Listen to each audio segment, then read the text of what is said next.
अगर इस वीकेंड कुछ ऐसा देखना है जो पहले ही सीन से आपको कुर्सी से बांध दे तो स्टीम सफारी की ये रिकमेंडेशन आपकी वॉच लिस्ट में होनी ही चाहिए। कहानी लंबी है, किरदार गहरे हैं और सस्पेंस एकदम भारी है। फिर से स्वागत है आपका स्टीम सफारी पर, जहां हम ढूंढते हैं सिर्फ बेस्ट वेब सीरीज। तो खराब सीजन पर टाइम वेस्ट करना बंद करो, क्योंकि टाइम पास नहीं, आज बात होगी असली एंटरटेनमेंट की। पॉपकॉर्न संभाल कर बैठना बॉस, क्योंकि सस्पेंस ऐसा है कि पलक झपकाना भूल जाओगे। स्वागत है आपका दुनिया वेब सीरीज के इस एपिसोड में। इस कैटेगरी में हमारी पहली वेब सीरीज है नताशा लियोन स्टारर, 2023 में आई एक लोकप्रिय अमेरिकी murder mystery comedy drama web series, जिसे प्रसिद्ध निर्माता Rian Johnson Knives out of Glass Onion के डायरेक्टर ने बनाया है। ये वेब सीरीज चार्ली केल नाम की एक महिला के इर्द गिर्द घूमती है, जिसमें झूठ पकड़ने की एक अनोखी जादुई क्षमता है, या कहें कि एक सुपर पावर है। वह किसी का भी झूठ तुरंत पकड़ लेती है। ये case of the week style series है, जहाँ हर एपिसोड एक नया केस है। यहाँ सीधे साधे किरदारों पे भरोसा मत करना, क्योंकि आज की सीरीज में हर कोई राज छुपाए बैठा है। इस सीरीज का पहला एपिसोड सिर्फ शुरुआत है, असली खेल तो ऐसा है कि आप पूरा सीजन देखे बिना उठ नहीं पाएंगे। ज़्यादा जानकारी डिस्क्लोज किए बिना सिर्फ भूमिका बनाने के लिए बता दूं कि चार्ली सफ़र में जहाँ भी रुकती है वहाँ कोई ना कोई अजीब मर्डर या जुर्म हो जाता है। वह अपनी झूठ पकड़ने की अनोखी क्षमता से पुलिस के बिना ही उन केसों को सुलझाती है।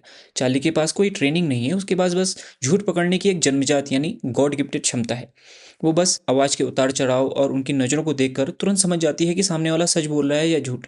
और वेब सीरीज़ को देखते हुए उसकी गॉड गिफ्टेड क्षमता बिल्कुल भी बनावटी नहीं लगती, बल्कि बिल्कुल स्वाभाविक लगती है।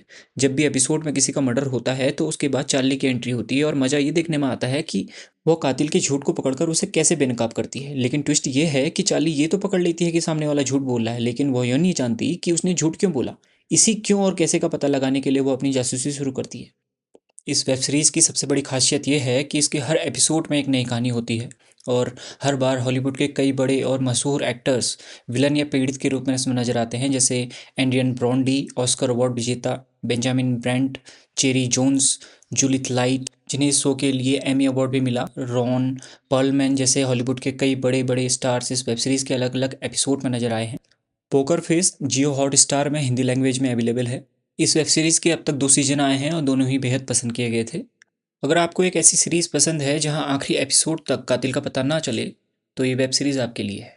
Men kill quick, and I kill much slower.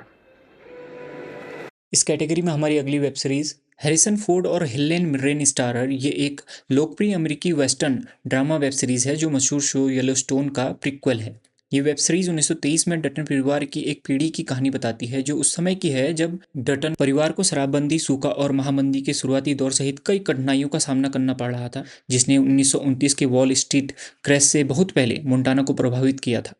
जमीन और वर्चस्व की लड़ाई के लिए जेकब डटन यानी हैरिसन फोर्ड और कारा मोंटाना में अपने खेत येलोस्टोन को बचाने के लिए संघर्ष करते हैं। ये सीरीज मोंटाना के पहाड़ी क्षेत्र में पैराडाइज वैली की पृष्ठभूमि पर आधारित है।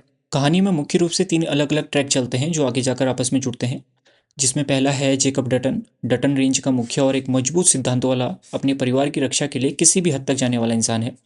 कारा डटन, जेकब की पत्नी जो मूल रूप से आयरिश है।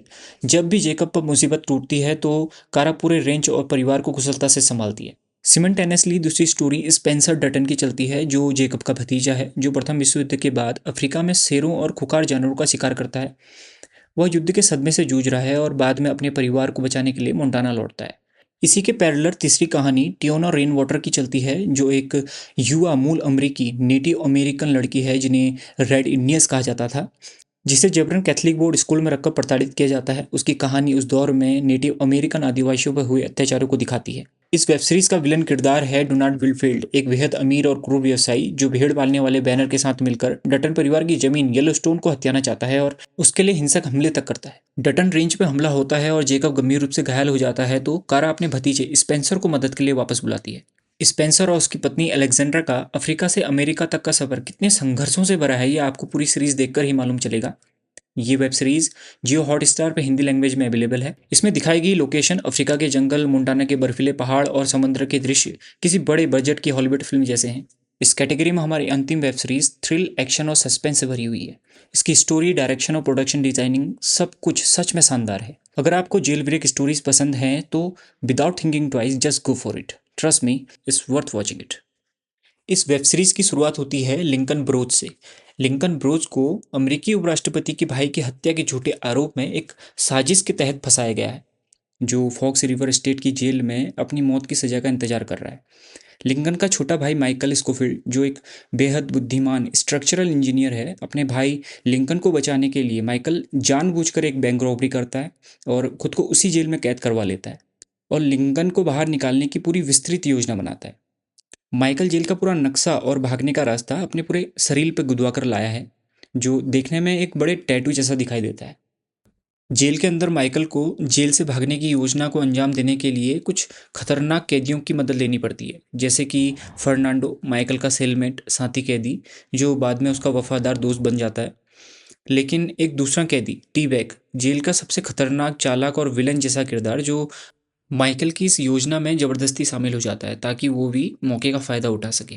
साथ ही माइकल स्वयं को टाइप 1 डायबिटीज़ का रोगी होने का दिखावा करता है ताकि उसे जेल की डॉक्टर सारा के माध्यम से बाकी कैदियों के विषय में पूरी जानकारी मिल सके। ये शो सस्पेंस, साजिश और भाईचारे पर आधारित है, जो अपने शानदार अभिनय और कहानी के लिए जाना जाता है। पूरा मज़ा आपको सीज़न देखकर ही आएगा। पर सिर्फ जानकारी के लिए बता दूं, पहला सीज़न फॉक्स रिवर जेल के अंदर की योजना और वहां से भागने की कोशिश पे केंद्रित है।